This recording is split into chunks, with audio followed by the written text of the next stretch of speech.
প্রশাসন জবাব চাই, হাতের উপর হামলা কেন? ওসমান হাদি এদেশের আইডল, সারা সকল যুবকের কাছে সে আইডল হয়ে থাকবে। শুধু দেশের স্বার্থে সব সময় তাকে আমরা অনুসরণ করব।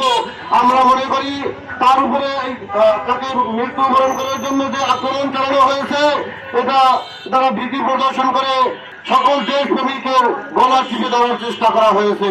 যে এরকম একজন দেশপ্রেমিক, এরকম একজন ইমান প্রেমিক, এরকম একজন ইসলাম প্রেমিক মানুষ, এরকম একজন সচেতন নাগরিক আমাদের মাঝে এরকমের অবস্থায় পতিত হবে।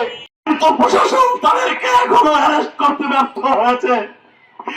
আজকে যদি ওসমান হাদি হেরে যায়, আজকে যদি পৃথিবী থেকে ওসমান হাদি চলে যায়, তাহলে আমরা মনে করি বাংলার জমিন থেকে কেমন যেন বাংলাদেশের থেকে সত্যের একটি তারকা হারিয়ে গেল।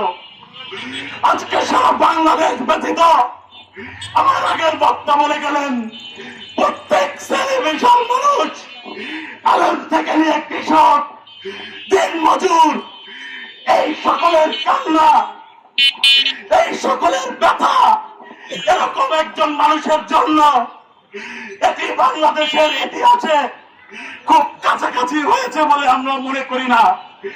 নিঃসন্দেহে ওসমান হাদি একজন দেশপ্রেমিক নাগরিক, নিঃসন্দেহে ওসমান হাদি দেশের জন্য, ইসলামের জন্য, মানুষের জন্য তার জীবনকে উৎসর্গ করতে চলেছেন।